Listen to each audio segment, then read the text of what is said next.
Welcome to Fuel. Fuel stands for Finance, Unity, Empowerment, Legacy. Join Dr. Jackie, Dennis, and Mac today as they discuss the first part of our new subject, Mindsets, on Fuel. I got something I want to talk about. I was, Mac, it just came to me, mindset. I was talking to a lady about 15 minutes ago, and we were talking about the rule of 72. I know everybody on here remembers the rule of 72, but it's how do you find out at what interest rate, how fast your money will double? So to give you an example, 1% means it's going to take 72 years for your money to double. 2%, 36 years. And then 4% is 18, and 10% is 7.2, et cetera, et cetera, et cetera. And then, she said, well, I'm an accountant. Why would I use the rule of 72? So I said, well, I'm trying to show you how to make money. Accountants don't typically make money. I said, how many wealthy accountants do you really know? Seriously. I don't know any. I know some well-off accountants. They might be doing corporate accounting or something like that, but they're working for somebody. I know accountants with their own businesses. You would call them well-off accountants, but they don't have accountants, so they're not wealthy. So when you become wealthy, you need to have an accountant. And she just kept giving me the blues about using the rule of 72. And I said, we're not talking about simple interest, right? Because she gave me some numbers. I said, no, that's simple interest. Right. We're talking compound interest. And then she said, woo. Yeah. Like, my professional career was in corporate accounting. So to your point, the only accountants that I know that I would say were truly wealthy, they made their money outside of accounting. They did other things. But if you're just talking about pure accounting for the sake of accounting, you're right. I mean, they just count. They're working for someone else. Basically bookkeeping, right? Right. Basically, yeah. And so that was my conversation with her. I was like, well, I'm trying to show you, if you're getting 1% or 2%, what you're really getting financially. I'm not going to count your money. You count your own money. Or I have an accountant, but when he doesn't really tell me how to make money, he tells me how to keep money. Mm-hmm. I said, but miss, I'm trying to teach you how to make money, or at least know if you're making money. Because a lot of times you say, hey, did you make money on whatever you did? And people say, yeah, I made $20,000. You're like, woo. But what is your ROI? Right. What is your return on your investment? Because then if you don't know what your return on your investment is, you don't know whether you really made money or not. Exactly. And, I always talk, I always have, just different disciples or disciplines. When people say they're making money, I'm going to give you an example on my personal life. I probably shouldn't, but I'm going to do it anyway. Long time ago, I was hounded about buying gold. And gold is a hedge against inflation. I'm trying to think of all the words they use and all that. And I had a couple extra dollars sitting around. So I bought a bunch of gold. And I say bunch because I had none before.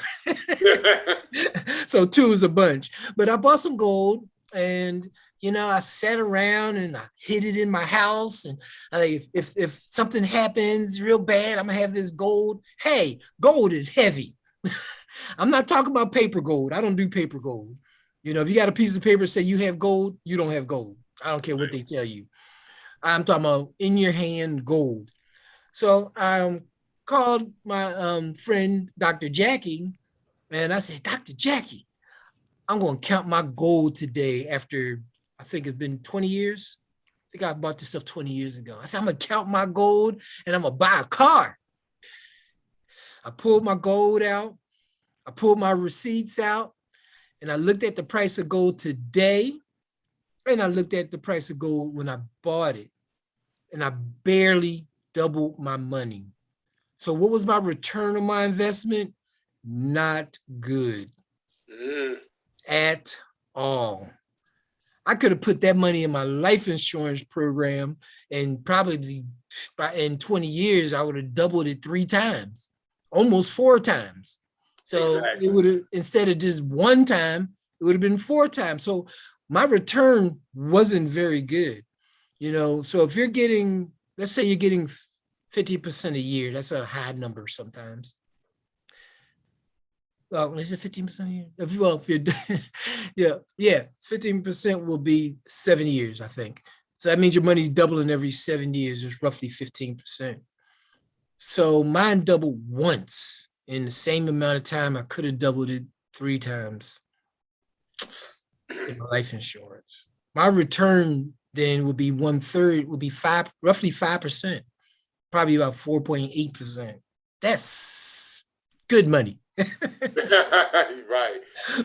But I said, I was so depressed, because we're sitting here teaching people about money. And here I have a non-producing asset, and I guess if I listed all my non-producing assets, well, I guess doubling is okay for some people. So let me not say that.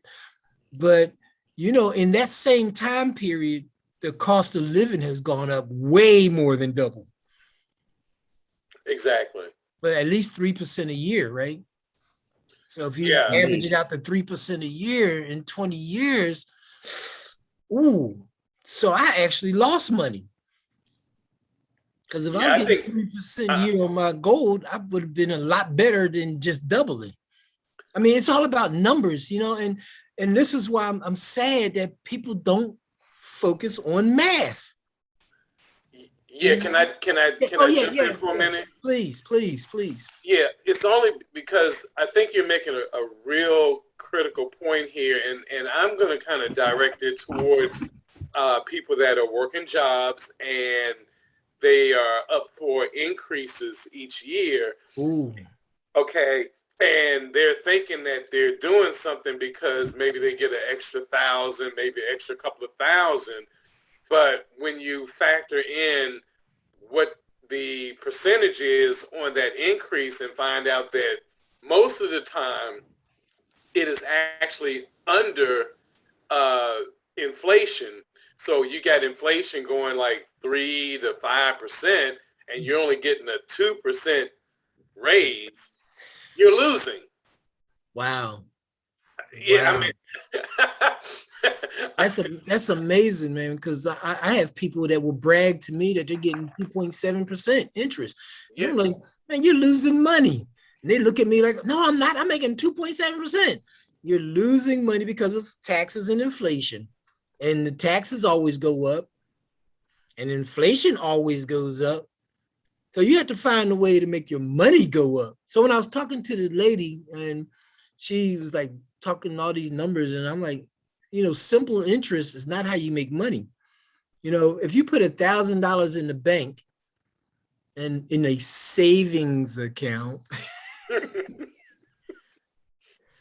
if you use the rule of 72 and you're getting 0.03% interest on that savings account, that's going to take you like, I don't forgot, 24,000 years to double your money, something crazy like that. And if you're getting 2%, it's going to take you 36 years just to double your money. So then I looked at my pile of gold, and I'm ready to melt it down and turn it into the soles of my shoes, because I am really mad that it hasn't grown better than that. So I have a friend, and then I'm going to switch it onto one of you guys. I have a friend that sells gold, and he's always calling me to buy gold. And I said, buy paper gold. So what I mean by paper gold is they send you a certificate. So if they send you a certificate and something happens, you don't have no gold. So you kind of want to, have it physical, solid. 99.999% gold somewhere. I wouldn't put it in a bank. What's a bank vault accounts are called? Those box safety Safe deposit. I wouldn't put it in a Oh safety yeah. deposit box Mhm. because they keep changing the laws on who can take money out of the safety deposit box. So personally, I wouldn't put it there, but somewhere that you feel is safe. There's a tree in your backyard. You might want to dig you a hole. But anyway, so and I tell him all the time, I can show you a way to get roughly, I have to say roughly because nothing's guaranteed, 13% interest a year. That's better than gold has performed since the 60s. My brother was buying silver and people keep telling me buy silver. I'm not saying that sometime in the future that's not going to be good money. I'm not saying that. I'm saying when the mortgage is due, the car note needs to be paid, and the beans are on the griddle, you need cash. Nobody laughed at the beans on the griddle. We're moving on up. Okay. So the whole thing is we had to help people understand how money really works, and that's why we got the F in fuel. Yeah. To show people how money really works. Yeah. Dr. Jackie? So the thing that I was struck by what you were talking about, Dennis, is application. A lot of times people can spew out information, or we can even teach the rule of 72, but individuals don't know how to apply it to what's going on in their life and with their money. And so they jump up and down because they got a raise, but they don't look at what you just talked about, Mac. How does that raise balance out with the cost of living to understand where we are? That there's no real application of the information. And so they're still kind of lost.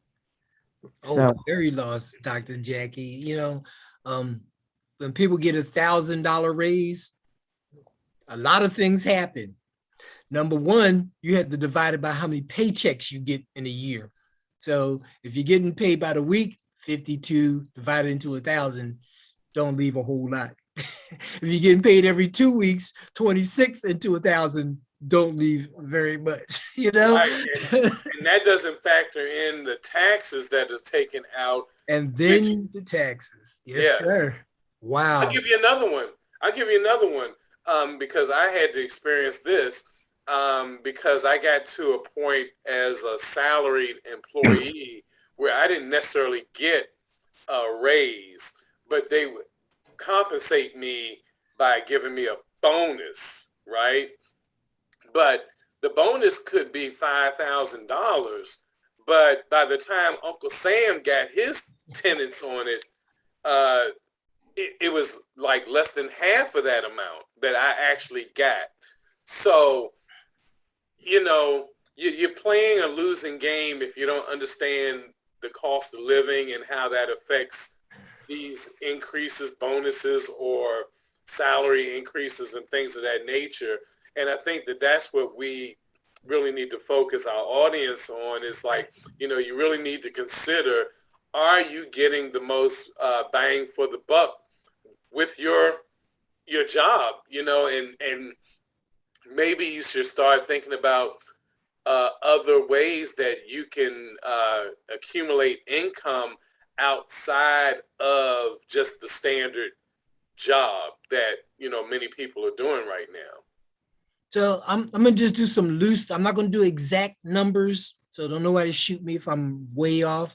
But if you're making 20,000 a year, and you pay 25% tax, that's roughly $5,000. 25% of 20,000. And if you get a 2% raise, 3% raise, a 5% raise, the tax is still 25%. You pretty much need a 50% raise in order to actually see any money in your paycheck. Who gets 50% raises? Oh my gosh. My mother used to tell me, if you want a real raise, you go get another job. Because the job's just going to pay you enough to keep you there and not enough for you to really live. But see, even with that theory, because I lived that life, especially in my earlier existence, working 2, 3 jobs. But then there are other things that come into play. Getting back and forth between those jobs, that's more gas, food that you had to consider that you might have to sometimes purchase outside of what you bring from home. Uh, then the wear and tear on your body, your car, or whatever mode of transportation, that's extra money that's going into all of that stuff. And at the end of the day, you oftentimes find out that extra job or jobs, they really aren't doing what you need them to do. So again, I'm like, you have to think more entrepreneurial. What can you do without having to face all those consequences? Something that you could do possibly at home, something that where you have a talent or a skill that can be profitable. I think people need to think in those ways in order to be able to make up that deficit if you still need to even carry a job. So, that's where I would be pointing people. Right. I Amen. remember hearing a friend say that they received a raise. And after we had the discussion of what that really meant and what comes out, it was like 27 cents increase in her take home money. Yeah. Yeah. You know what? I think the question really begins to say, the ask that we need to ask is, what is your greatest wealth? Because I know I spent mine on my 20-hour days, 7 days a week, but what is your greatest wealth? You got 2 of them, actually. Your health Yeah. and your time are your greatest wealth factors. I tell my daughter all the time, girl, if you don't get off that darn TikTok and read a book, TikTok, I think it's TikTok, whatever. Get off of that crap. We knew what you meant. We knew what you meant. Yeah, read a book. Learn something. You can't have your grandbaby smarter than you.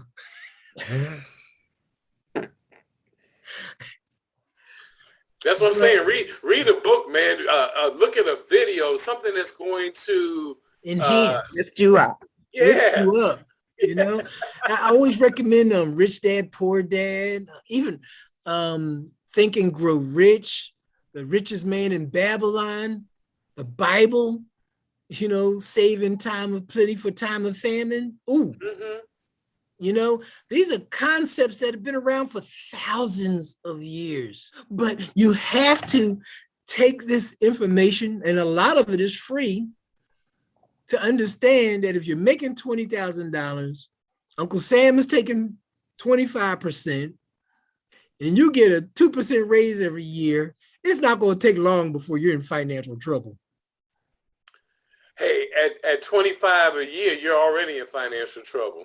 And that's funny. That's funny that you say that, because I was coming up, I was working all those hours, and I had friends who were making 1/4 of what I was making, and they look happy. They look happy until you see their credit cards. I didn't have credit cards. I was paying for cash, and I was always broke. I was like, geez, how are you guys living off of 1/4 of what I'm making? Oh, was I really making more than them? Uncle Sam was still taking about 39% of what I was making, not 25 anymore. Now they're taking 39, 37 and a half, I think it was. That's almost a third. So if you're making $100,000 and they're taking a third of your money, you really only have $66,000. I shouldn't say only, but it depends on where you live. $66,000 in this area is not a lot of money. Not a lot. Right. Now, if I go to Pennsylvania, $66,000, I can live a lot better. But down here, it's not a lot of money. I can go down south and it's a lot of money. I go to California and it's nothing. So that part depends on where you live. But imagine somebody that you don't even know taking a third of your money. Yeah. And then they want, and if you don't, they come take your house and your car. Man. Yeah. And, Yeah. and this is after getting a 5% raise every year. Oh, I got a 5% raise. What's the cost of living? 5%. Am I winning, losing, or staying the same? Well, Sound taxes like the gonna same go to up, me. but You know taxes what? go up, you know? Yeah. You know what? So, Dr. Jackie Dennis, so help our audience understand this, because we would have a contingent in our audience to say, well, you know what? I'm gonna go and I'm gonna play the number. I'm gonna go on a game show. I'm going to, make this extra money and yada yada yada. And just talk about that for a moment, like, the consequences of that so-called easy money. So you Money. started out talking about mindset, right? And there is a mindset that I often see in our community that I'm going to do the lottery. I'm going to play the whatever. I'm going to get some easy money and then I'll be set. So the one thing that goes with that is that statistics show, we've been talking math, is that in, I'll say 2 to 5 years, it's usually probably 1 to 3 years, those individuals who actually hit it are not only broke, but often broker because of what they did if they won the pot. And I think it goes back to not having a real understanding of how money works. So you don't have that understanding, you win a big pot and you just spend. First off, you gain relatives and friends you didn't know you had, but then it just goes because you don't understand how it works and how to keep it. So there is this psychology of, number one, the way I bring money in is I get a job. And number two, if I want to bring in any extra money, I got to win a pot. I got to win a lottery. I got to play. And it's that mindset that there are not other ways to bring money in, so that many times we don't look at entrepreneurship. And even if they look at it, they don't think that that's the way that really brings some money. So they're still playing the numbers and they're still playing the lottery. And So, there's a big building in between all three of us. I think it's the shape of a horseshoe. Yeah. I know people that go to the horseshoe and they take their money, and like you said, Dr. Jackie, is that mentality of winning big. But if you don't learn how money works, go on, man. That horseshoe is only 20 minutes away from me. Woo! All righty now. yeah. Yeah. But you know what, guys? I was even beyond what you guys have shared. I'm thinking about the average person who goes in those directions, especially lotteries, right?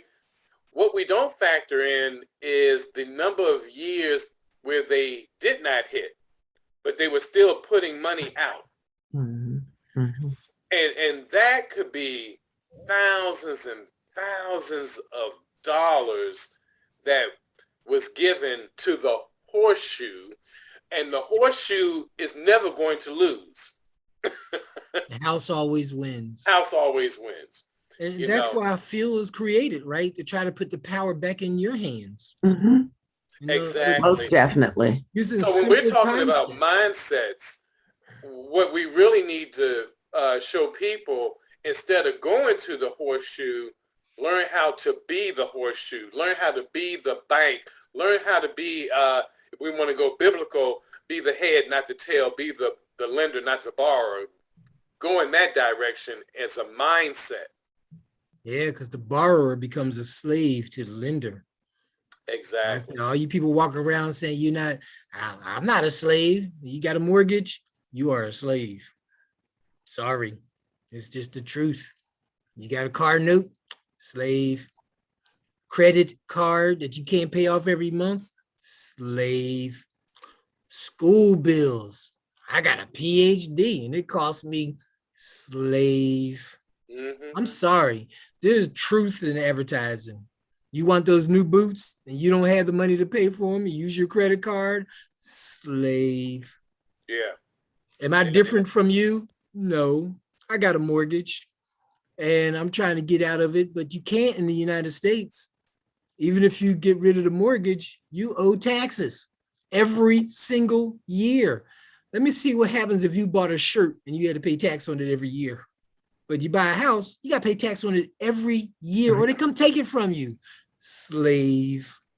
Yeah. You know, financial slavery is what slavery is all about. It's always financial.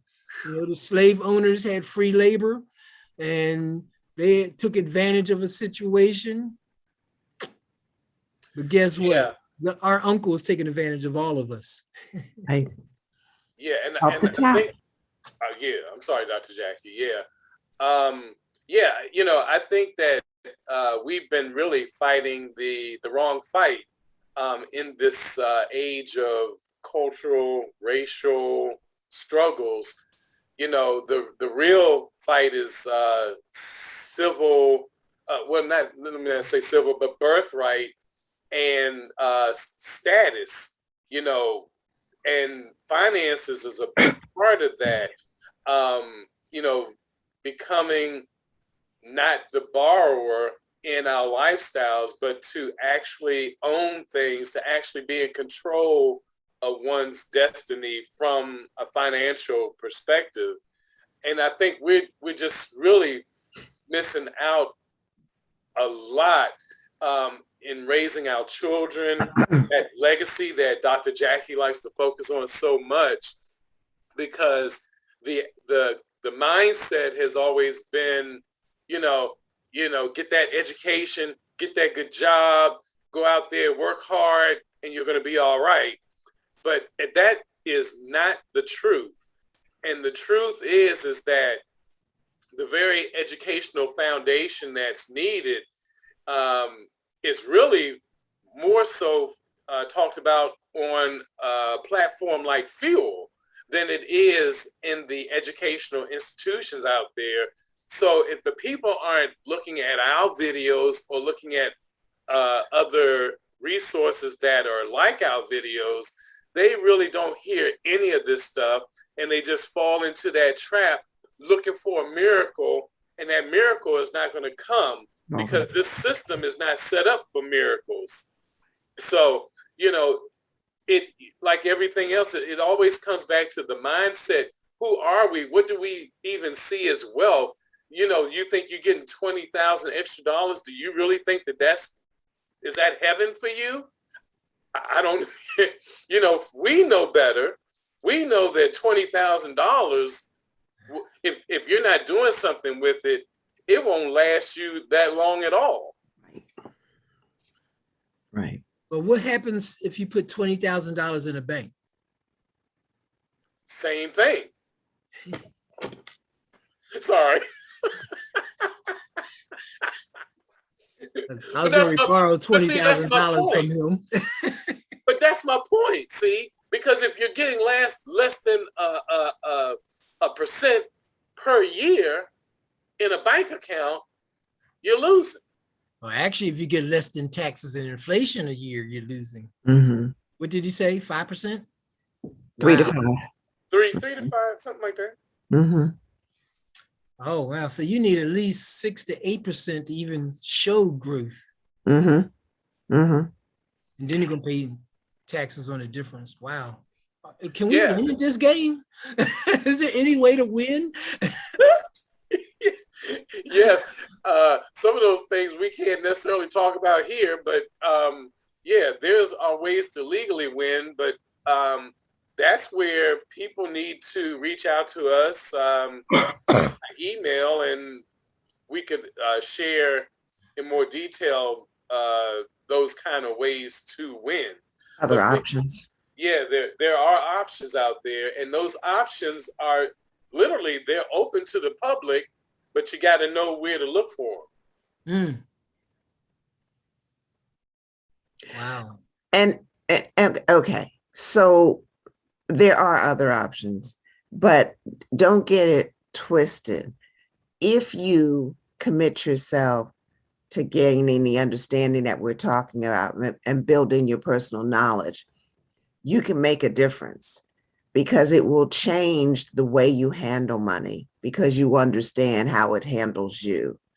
It will change what you do if you win the lottery or if you don't, because you will have that education. See, people, what I find often, don't want to put in the effort. So I'm going to go to you, the accountant, or you, the financial advisor, and you tell me to do, and I'll do. But that's not saying that you have a full understanding of what and why you're doing what you're doing. They don't have a corner on the market. They just read the book. They spend a little time working with the information. What we're saying to our audience is you can be your own banker. You could be the one in charge of what happens. You just have to have a little bit more understanding, and then take it in on as your own. So fine if you want to work a job and you don't want to be an entrepreneur, just understand what taxes are doing to you. Understand when you say, I work hard and I deserve this 85-inch TV, and I don't care that it's not on sale.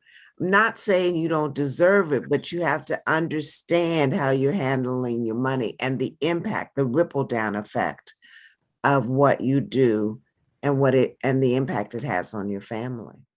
Thank you for joining us today for part 1 of our conversation with mindsets. Remember to subscribe to our YouTube channel at Fueling Future Generations, and also reach out to us by email at fuelingfuturegenerations2020@gmail.com. Remember to subscribe and also click the notification bell so that you're always in tune with each episode that we produce.